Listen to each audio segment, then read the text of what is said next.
Tontan, South Wales' leading home rental sunbed company, offer the very latest in tanning technology. With something to suit everyone's needs, you can tan at home anytime at your own leisure. For information on special offers and sales, visit the website www.tontan.com. Remember, you don't have to go to town to go brown. Call Tontan today on 01443 675 556.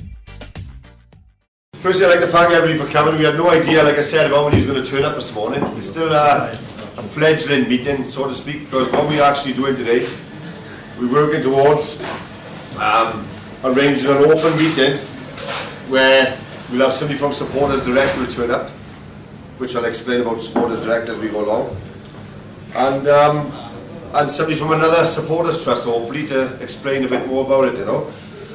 So the aim of these fledgling meetings really is to do that, is to head towards that, you know, and then that's what we're trying to do. Our purpose today is to get prepared to stage an open meeting. We wanted to be looking to attract as many supporters as possible to that open meeting. So hopefully today people will go away and then fetch a few friends. Today we want to form a small steering committee consisting of maybe 8 or 12 people to take us forward, you know. We want to go forward from where we are now. The steering group will work together then to get ready for this open meeting, and we hope to get that ready sometime early in the new year, maybe January or February. The steering group will act as a working group then, and we'll probably keep going then up until an AGM where it will be disbanded then, and a properly elected committee will be then formed. But why we need a steering group now is to get to that point.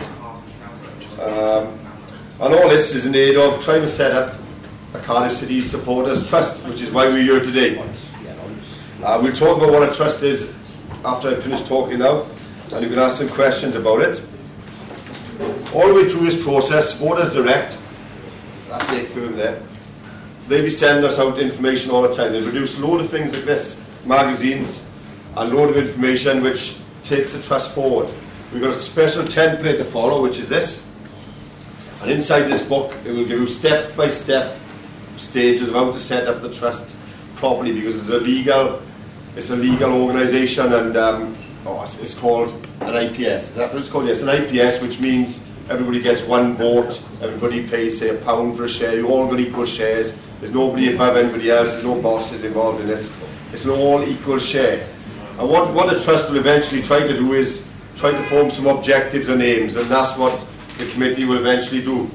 So what you'll be trying to do when you form the trust is to work out what aims you want. Would you like to get somebody on the board? We'll talk about that as we go along now. And that's the aims of a supporters trust. It's nothing against the club. In fact, it should help the club in one respect, because it's fetching the community together. But we've got to be independent of the football club and the supporters groups, although we'll work alongside the both organisations. A supporters club is different to a supporters trust, because we've got to be looking at different aims and objectives to what the supporters club got to do. You know, so sometimes we'll be in conflict with the football club, and sometimes we'll be in harmony with the football club. But that's basically all I've got to say. What I'm going to do, I'm going to introduce you to Garrett, who's been helping me with this. He comes from the corporation, the Welsh corporation, and they've set up things like Tower Colliery, and they got all the men together and they bought the pit out, so he knows a bit about getting groups together to organise themselves into different things. Well, as Paul's out there, it doesn't be a help or hindrance. You have to decide that yourselves. But this is really a meeting about setting up meetings that we're trying to do, because at the moment the idea is just being floated, and it's up to you to decide what you want your organisation to actually become, what you want your organisation actually to do. So after my contribution to this meeting, what you can actually do then is discuss in as full as you possibly can what you want this to be, ask questions what it is, because until you decide you want it to be set up, nothing is actually being set up. It's just basically a floating of ideas, a discussion of what you want to achieve, getting information around to all the supporters we can to see if they actually want to become part of this. Because to be honest with you, we don't want to have loads and loads of meetings and find out the majority of members don't want it anyway. So the key thing is to find out there's a mass support out there, we've got a mandate for it to be set up, and then to drive it forward. Now, in order to aim that, to support that, what Corky suggested to me to do is we can discuss the legal structure ad infinitum, but it doesn't mean a lot. It's what it does. It's what this organisation is supposed to be doing, is the case. So what I've done is looked on the chat boards, have a look at the issues that they are. I've looked at the aims and objectives of other supporters trusts, and I've come up with possibly some suggestions. Now, none of these are written in stone. They're just for you to start discussing. I've got no doubt that Corky at some stage will float it on the chat boards, and people can add to, amend, alter, put new ones in. It's up to them. But what we're trying to set up is something which reflects the aims and objectives and needs of all the supporters within the city environment. The Supporters Trust movement, remember there's 120 supporters trusts now in Britain. The last figure I got was 120, it could be more than that now. They're growing tonight then. But they've been growing over the last, I think it's the last 6 or 7 years they really started. And by the very fact they're growing, they're obviously playing some role which supporters actually see as important. Otherwise, why they're setting them up. And they move from non-league small organisations to actually major Premier League clubs. Tottenham Hotspur Supporters Trust got 20,000 members, for example. This is a chunky organisation. The largest supporters trust initially was Man United Independent Supporters, but that's before Glacier took it over, and now they've set up Man United FC. And they've got, I think it's about 7,000 average crowd for a non-league football team. But it runs and manages itself. They even but Barca is a membership-led club as well, so it's a separate organisation.